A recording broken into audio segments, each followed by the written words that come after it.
Bonjour, ici Patrick Pierrat. Ce bulletin InfoBref Matin vous est offert par le détecteur de rumeurs de l'agence Science Presse. Voici l'essentiel des nouvelles en ce vendredi 8 mai. Les tarifs américains de 10% imposés en février ont eux aussi été jugés illégaux. Le tribunal de commerce international des États-Unis a tranché que le gouvernement américain ne pouvait pas imposer des droits de douane mondiaux en invoquant une loi qui vise à rééquilibrer les échanges commerciaux du pays avec ses partenaires en cas de grave déséquilibre. Les droits de douane de 10% avaient été imposés en février par Donald Trump à la suite de l'annulation des tarifs réciproques par la Cour suprême des États-Unis. Les tarifs de 10% ne s'appliquaient pas sur les produits qui sont réglementés par l'accord Canada-États-Unis-Mexique. Un député a empêché l'ajout de 2 circonscriptions sur la carte électorale du Québec, ou du moins il retarde cet ajout. Le gouvernement a déposé hier un projet de loi pour faire passer de 125 à 127 le nombre de circonscriptions provinciales. Le Parti québécois, le Parti libéral du Québec et Québec solidaire appuient ce projet. Le gouvernement et les 3 partis d'opposition veulent ainsi ajouter 2 nouvelles circonscriptions, Bellefeuille, dans les Laurentides, et Marie-Lacoste-Gérin-Lajoie, dans le centre du Québec, conformément à une décision de la Commission de la représentation électorale, tout en conservant les circonscriptions Bonaventure, en Gaspésie, et Anjou-Louis-Riel, à Montréal, qui devaient, elles, être supprimées. Le gouvernement et les oppositions s'étaient donc entendus pour adopter immédiatement la loi, mais Yuri Chassin, député indépendant de Saint-Jérôme, s'y est opposé, ce qui a empêché l'approbation immédiate de la loi. La majorité des Canadiens veut interdire les réseaux sociaux aux moins de 16 ans. Selon un récent sondage léger, 70% des Canadiens sont pour interdire aux moins de 16 ans l'accès aux réseaux sociaux. Presque 70% souhaitent leur interdire aussi d'utiliser des agents conversationnels d'intelligence artificielle comme ChatGPT ou Claude. Plusieurs provinces étudient la question. Le Manitoba est la première province à avoir proposé en avril d'interdire les réseaux et les agents d'IA aux moins de 16 ans. Au Québec, une commission a recommandé l'an dernier d'interdire aux moins de 14 ans d'accéder aux réseaux sociaux sans le consentement de leurs parents.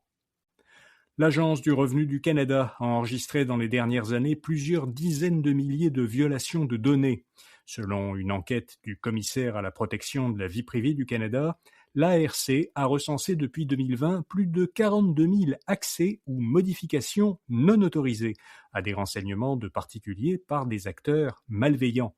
Ces actes ont notamment permis de rediriger le paiement de prestations du gouvernement et de soumettre des demandes frauduleuses pour des prestations. Le commissariat souligne que depuis 2024, l'ARC a amélioré la sécurité de ses systèmes. Un mot maintenant de notre commanditaire. Sommes-nous devenus dépendants de nos écrans ? Les contenus violents, le hate-watching et les tendances comme le skinny talk ont-ils des impacts sur la santé mentale ? Doit-on faire une détox numérique ou demander un meilleur encadrement des plateformes ? Le détecteur de rumeurs répond à tout ça. Un nouvel épisode à écouter ou regarder sur votre plateforme préférée. Vous trouverez un lien dans la description. Bell a licencié des employés qui avaient falsifié leurs heures de travail. La société mère de Bell Canada, BCE, a congédié un petit nombre d'employés qui avaient falsifié intentionnellement et à plusieurs reprises leur présence au travail. À la suite d'un audit interne, la société a constaté que ces employés avaient quitté leur lieu de travail immédiatement après avoir enregistré leur présence avec leur carte magnétique. L'entreprise précise que ces infractions ont eu lieu dans plusieurs de ses bureaux à travers le pays. La marque Yves Veggie va renaître. La société ontarienne Maple Leaf Foods a confirmé à InfoBref qu'elle a acheté Yves Veggie Cuisine, une marque de substitut de viande à base de végétaux, et qu'elle se préparerait à la relancer. L'entreprise Yves Veggie Cuisine de Vancouver avait cessé ses activités l'an dernier en raison d'une baisse de la demande pour ses produits. L'entreprise montréalaise Gusta avait lancé peu après une gamme de nouveaux produits très similaires à ceux d'Yves Veggie. Il y a un partenariat surprenant qui est arrivé entre Anthropic et xAI. Anthropic, l'entreprise américaine qui est derrière le robot conversationnel Claude, a conclu un partenariat avec xAI, la société d'intelligence artificielle d'Elon Musk. Cette entente doit permettre à Anthropic d'entraîner ses modèles d'IA dans les centres de données de xAI. L'annonce étonne plusieurs analystes du secteur.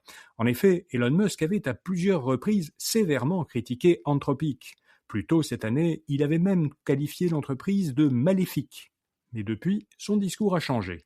Sur X, il a récemment affirmé qu'il voulait s'assurer que Claude soit bénéfique à l'humanité et il s'est dit impressionné par le robot conversationnel. Et puis Montréal accueillera en 2028 des épreuves de qualification olympique.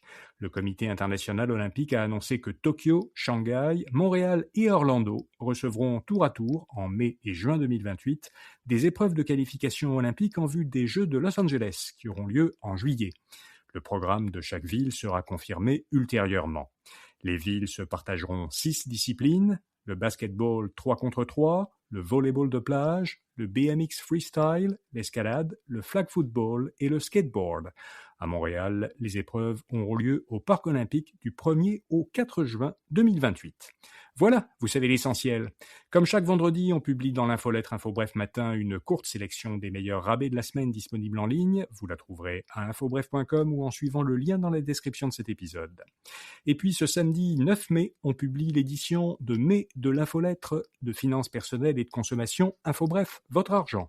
Dans cette édition, Fabien Major explique pourquoi Greg Abel, le successeur de Warren Buffett à la tête du conglomérat Berkshire Hathaway, est très prudent et préfère conserver des réserves colossales de presque 400 milliards de dollars américains plutôt que les investir. Véronique Joannis nous dit comment nos traits de personnalité influencent nos décisions financières. Anthony Ménard fait le bilan boursier du mois d'avril. Ghislain Brissette donne quelques conseils pour limiter les impôts que l'on paie sur nos placements. Julien Gandelin nous présente les meilleurs cadenas pour vélo et Milesopedia explique comment transférer le solde d'une carte de crédit pour minimiser les intérêts à payer.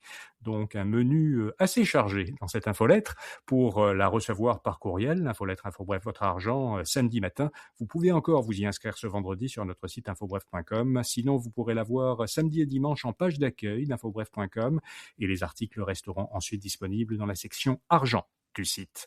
Bonne fin de semaine et à lundi matin.